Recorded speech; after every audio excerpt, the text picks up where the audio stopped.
Before, you would have seen little people playing on the playground, lots of happy smiling tigers because we were the Springfield Tigers. And now you can just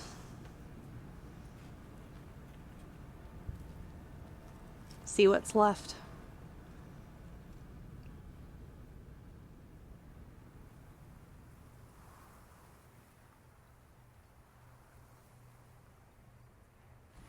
So upon first glance, it looks like nothing's happened. Looks like everything's fine. Looks like a regular hallway. But when you get closer, the walls are gone, the roof is gone, the teacher's desk is still visible.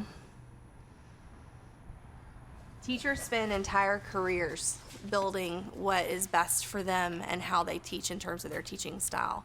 Teachers spend thousands and thousands of dollars of their own money just to make things like home.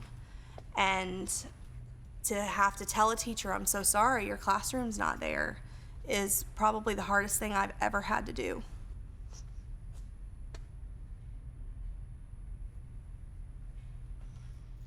But stuff can be replaced, people can't.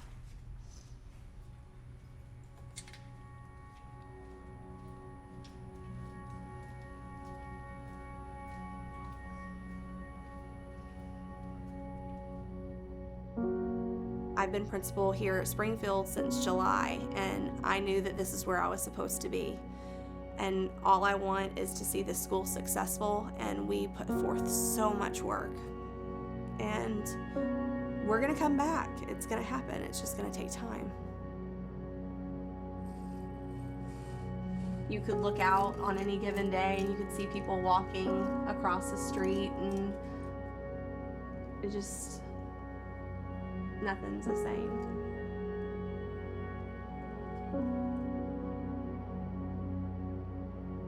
Many teachers, even schools that are open, many people have experienced the loss of things that they have accumulated over a 30-year career. No one wakes up and expects to come back to work and look out the window and have this. Disaster knows no poverty line, it knows no boundaries. It could have been any of us.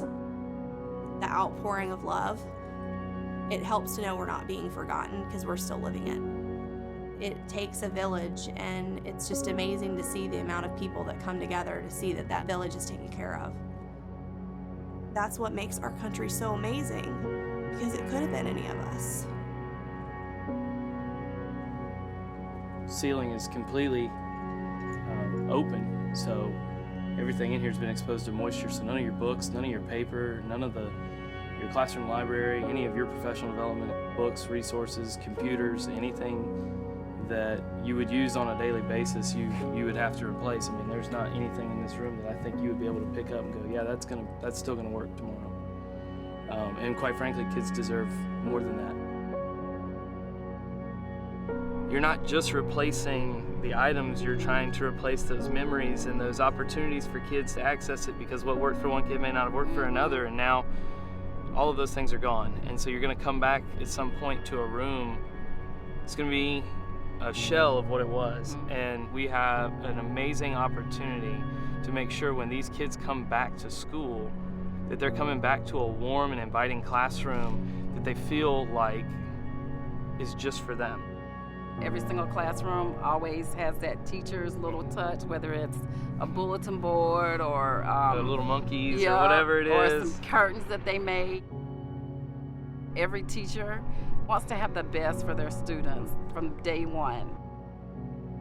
You give up so much of your own personal time and money to put into that classroom, to then have to think of where to start to replace everything after 10, 12, 15 30, years, even 2 years. Yeah, I mean, think about all those purchases you make in those first few years. This is an overwhelming feeling I can't imagine. And so I think the idea would be to make sure that if there's a way to make sure those kids come back into a room and those teachers come back into their room and have the opportunity to put the classroom together the way they know those kids deserve for it to be put back together, that's something that we have to make sure we do.